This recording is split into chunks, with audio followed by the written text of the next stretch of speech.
পৰৱৰ্তী খবৰ সাবুৱাৰ Saint looks হাস্পাতালৰ বিৰুদ্ধে গুৰুতৰ অভিযোগ অস্ত্ৰোপচাৰ কৰিব নলগা ৰোগীকে ধন ঘটাৰ বাবে অস্ত্ৰোপচাৰ কৰিবলৈ বাধ্য কৰোৱাৰ অভিযোগ চিকিৎসালয় কৰ্তৃপক্ষৰ বিৰুদ্ধে এই গুৰুতৰ অভিযোগ উত্থাপন হৈছে হাস্পাতালখনৰ জ্যেষ্ঠ চিকিৎসক প্ৰবীণ শৰ্মাৰ সাধাৰণ ঔষধৰ যোগেদি নিৰাময় পাবলৈ সক্ষম হোৱা ৰোগীকো ধনৰ বাবে কৰে অস্ত্ৰোপচাৰ ধনৰ লালসাত ৰোগীক প্ৰয়োজন নোহোৱাকৈ আইচিইউত ভৰ্তি কৰোৱাৰ অভিযোগ জ্যেষ্ঠ চিকিৎসকজনৰ এই অভিযোগৰ বাতৰি সম্প্ৰচাৰ হোৱাৰ পিছতে গৰজি উঠিছে স্থানীয় দল সংগঠন সদৌ মটক যুৱ ছাত্ৰ পৰিষদৰ পিছত এইবাৰ অসমীয়া যুৱ মঞ্চই তাৎক্ষণিকভাৱে দাবী জনাইছে তদন্তৰ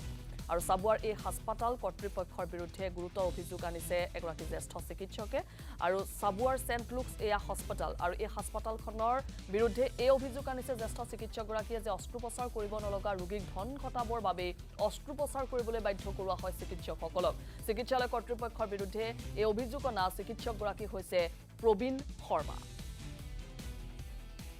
প্ৰথমে আমি ডাক্তৰ বিশ্বমানৱে যি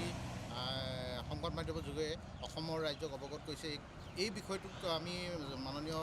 স্বাস্থ্যমন্ত্ৰী আৰু স্বাস্থ্য বিভাগক আমি তদন্ত কৰিবৰ কাৰণে আমি অসমীয়া যুৱ মঞ্চৰ তৰফৰ পৰা তীব্ৰভাৱে আমি দাবী জনাইছোঁ আৰু লগতে আমি ক'বলৈ বিচাৰোঁ সাবুৱাৰ এটা যিটো অঞ্চল সাবুৱাৰ মধ্যস্থলত যিটো সেন্ট লুকছ মিছনেৰী হস্পিটেলখন আছে এইটো ব্যক্তিগত খণ্ডত হোৱা বৰ বিশেষ হোৱা নাই কিন্তু যেতিয়া আমি যেতিয়া সৰু হৈ আছিলোঁ সৰুৰ পৰা এই পৰ্যায়লৈকে আমি দেখিবলৈ পাইছিলোঁ যে সাবুৱা সেন্ট লুকছ হস্পিটেলখন মানৱ সেৱা মানৱ দৰ্দী হিচাপে কৰ্মৰত আছিলে যিহেতু আমি সাবুৱা অঞ্চলটো এটা দৰিদ্ৰ সীমাৰেখাৰ তলত বসবাস কৰা নতুবা আমি মধ্যব্যক্তি পৰিয়ালৰ লোকসকলে ইয়াত বাস কৰে আৰু যিসকল মানে মধ্যব্যক্তি বা দৰিদ্ৰ সীমাৰেখাৰ তলৰ ব্যক্তিসকলে ইয়াত বিশেষকৈ চিকিৎসা প্ৰদানৰ ক্ষেত্ৰত বা চিকিৎসা সহায় বিচাৰি আহে তেনেস্থলত কিন্তু আজি দেখিবলৈ পোৱা যায় আজি যদি সাধাৰণ এজন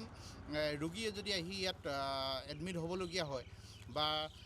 ইয়াত যদি দেখাবলগীয়া হয় তেওঁ ইয়াৰ যি ধনৰ যিবিলাক মানে ধনৰ বলৰ কাৰণে ধন গোটাবৰ কাৰণে যি মানে তেখেতলোকে চিকিৎসা প্ৰদান কৰিছে বা চিকিৎসকসকলক যি হেঁচা প্ৰয়োগ কৰিছে এই ক্ষেত্ৰত আমি কিন্তু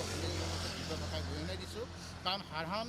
শ্ৰেণীৰ মানুহে কিন্তু ইয়াত আজি বেমাৰ আজাৰ হ'লে দেখাব পৰা সাহসটো নাথাকে ইয়াৰ মূলত কাৰণ হ'ল ইয়াৰ অবৈধভাৱে যি